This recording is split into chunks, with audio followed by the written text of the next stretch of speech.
So when the beams are unaffected by water or leakage, that's how pristine they still look in this station.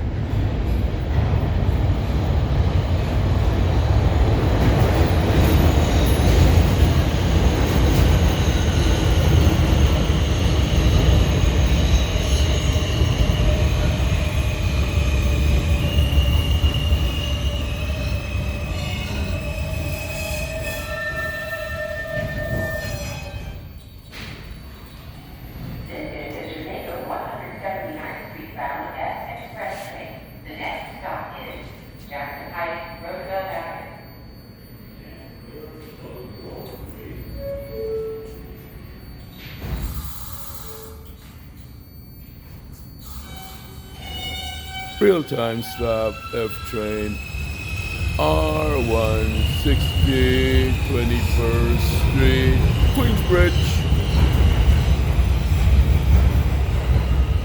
Renovation in full swing.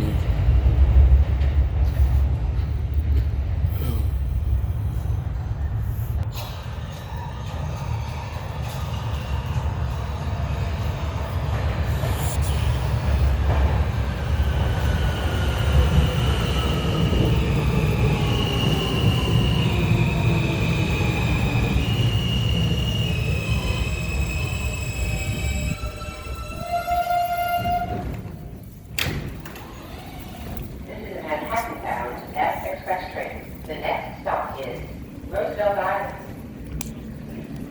Close the doors, please.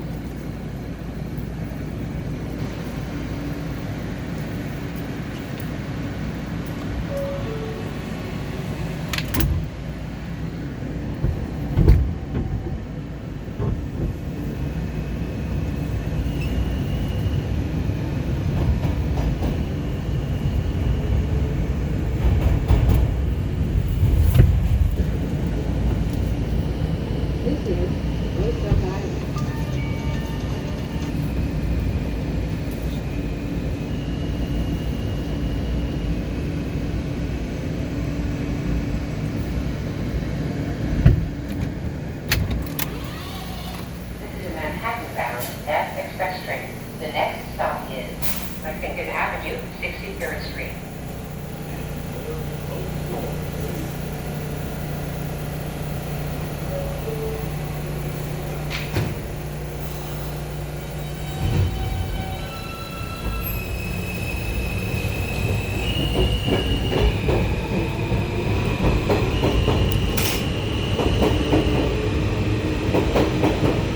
General KOG.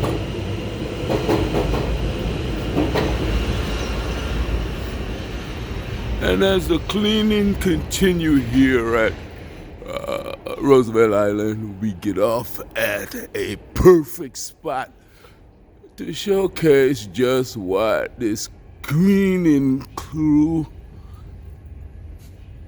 outside contractor from the MTA, has got. You can see what the dirt and grime looks like before they clean it. And at the top, while right under has been cleaned. And this side, as you seen from across the tracks, the wall has been cleaned and polished by hand.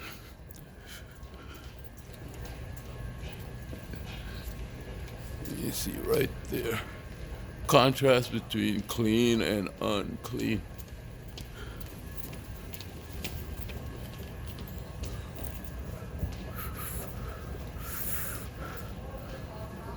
And this section here, that is the problem section of when it rains outside, somehow water finds the fissure to come in. And last night they finally discovered what it takes to clean this, which is a power sander with the right grit sandpaper. And The grout looks worn, but matches the rest of it. So as you walk by, you wouldn't notice it unless you've seen a video like this. And it looks even better than when the first crew had gotten it as close to immaculate as possible. Yeah, so they made that discovery last night. I wonder how they did that. And now you can see that that side also gets damaged when that water comes in. Not as much as this side, but just over time it would get that bad. It's a more slower deterioration over there than over here. But they're doing a pretty good job. And miraculously, those center poles showcase their stainless steel properties without being cleaned. All of this has been cleaned. And one secret of detailing is after you put your polish down and you wipe with your rag that goes over everything, you come back with a clean rag. And they missed a little spot right there. But when you miss spots like that, it can either showcase how clean your cleaning job is, how good your cleaning job is, or neglect if most of it is covered with those streaks. And it's not. You have a very good, they're doing a pretty good job. Better than the last guys who came through. Because you see, a different crew did that side and that's neglected. And if I remember, I'll go across and show you over on this side where the opposite, this side that I'm on here, was not neglected and they cleaned it. And I said neglect because, you see that? That's more black than red. You see the red there, but that big spot there still remain black. And you say, oh, maybe it just deteriorated to the point where it's not restorable. No, it's just like that, but it was neglected. And matter of fact, all of that I'm showcasing right now is neglected. While the crew that's up and running right now has not neglected none of that.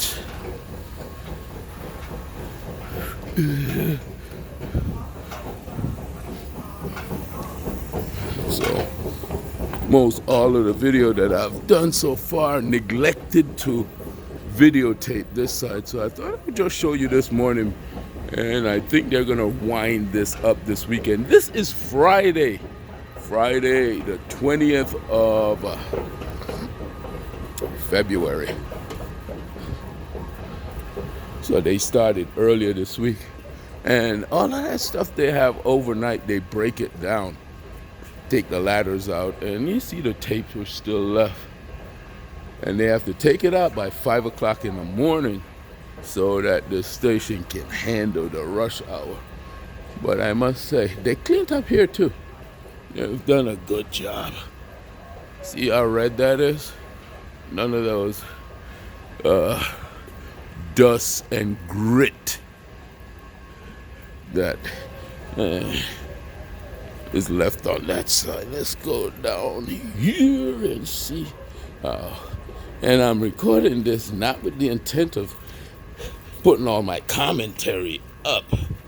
I will give you snips and snippet. But if you're good and you get a little snip and you want to complete the comment, I might send it to you. Be an advocate for the preservation of the first stainless train, which is the R32 Bud Philadelphia Brightliner. And I will most certainly send you a copy of my full commentary. You can say, so from this side, you can see the cleaning job that the second crew did, and that grit and grime I'm talking about does not exist there, but it still exists here on the frontal facade of that. You see? And you see the red there. So we know that grit and grime could have been removed. See? That's the other side there. Red, red, red. No dark grit and grime. And to say that that lighting housing is dead.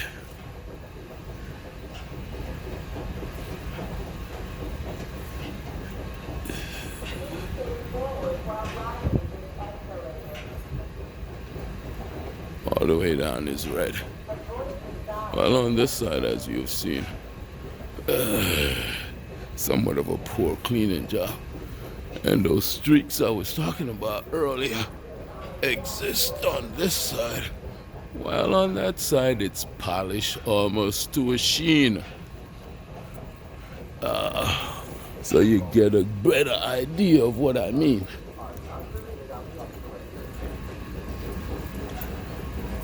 Don't get me wrong, they did an okay job.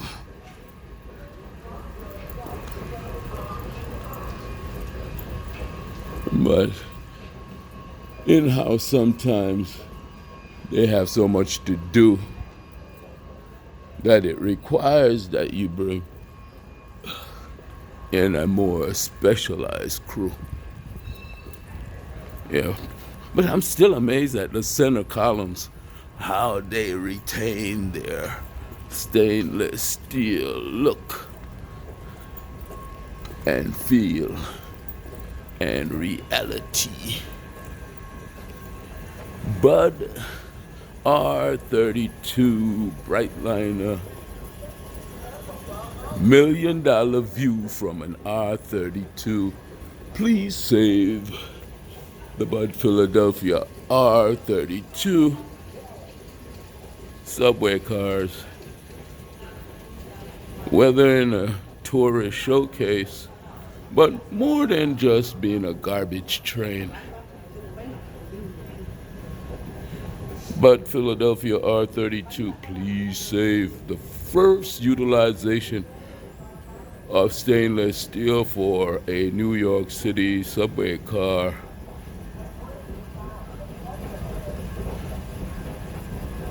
The very fact that most stations built today are stainless steel is an indication of what should be preserved. Suspension system overall or redesign is all that's required. The interior of those Bud R32 is still what is utilized today on these R160 and the brand new R179 that was quarantined just the other day. I never heard when the Bud R32 came online that it was ever quarantined and had to be checked by non-manufacturer engineers. This is Roosevelt Island F train. Early morning rush hour 5:30.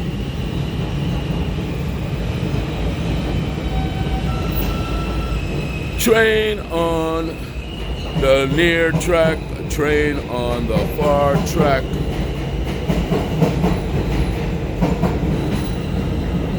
And tonight the cleaning crew will be back. Next report when it's all done and said and everything is shining fat.